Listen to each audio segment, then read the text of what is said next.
আসসালামু আলাইকুম, আমি মোহাম্মদ হাসান।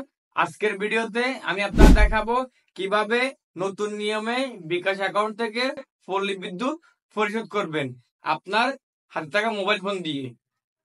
তো আপনি যদি আমার চ্যানেল নতুন হয়ে থাকেন, চ্যানেলটি সাবস্ক্রাইব করবেন, পাশে থাকা বেল আইকনটি ওপেন করে দিবেন। চলুন আর কথা না বাড়িয়ে মোবাইল স্ক্রিনে চলে যাই। মোবাইল স্ক্রিনে আসার পর আপনারা সরাসরি চলে যাবেন বিদ্যুৎ বিল দেওয়ার জন্য আপনার বিকাশ অ্যাপসে। দেখুন, বিকাশ অ্যাপসে আসার পর আপনারা আপনাদের বিকাশ অ্যাকাউন্টের পিন নাম্বার দিয়ে বিকাশ অ্যাকাউন্টটি লগ ইন করে নেবেন। দেখুন, লগ ইন করার পর আপনারা আপনাদের এরকম ইন্টারভিউ চলে আসবে। আপনারা আপনাদের অ্যাকাউন্টের পেবিল অপশানে ক্লিক করবেন।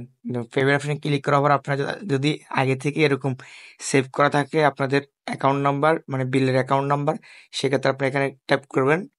ট্যাপ করার পর আপনারা পরবর্তী অপশানে চলে যাবেন। দেখুন, পরবর্তী অপশনে যাওয়ার পর আপনার এখানে কত টাকা বিল আসছে সেটা দেখাবে এবং বিলের পরিশোধের শেষ তারিখ দেখাবে এবং কোন মাসে আপনার বিলটা, ওই সব কিছু দেখাবে। সব কিছু দেখে নেওয়ার পর আপনি পরবর্তী ট্যাপ করতে ট্যাপ করে এখানে ক্লিক করবেন।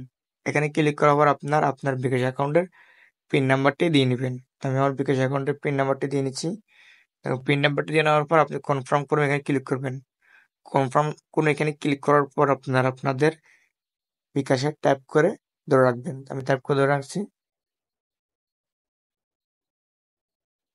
দেখুন, আমাদের বিকাশের বিলটি সম্পূর্ণভাবে দেওয়া হয়েছে। এভাবে আপনারা খুব সহজেই বিকাশ অ্যাকাউন্ট থেকে বিদ্যুৎ বিল দিতে পারবেন, খুব সহজেই। অসংখ্য ধন্যবাদ পুরো ভিডিও দেখার জন্য। দেখা হচ্ছে নেক্সট অন্য কোনো ভিডিওতে। ততক্ষণ ভালো থাকবেন, সুস্থ থাকবেন। আল্লাহ হাফেজ।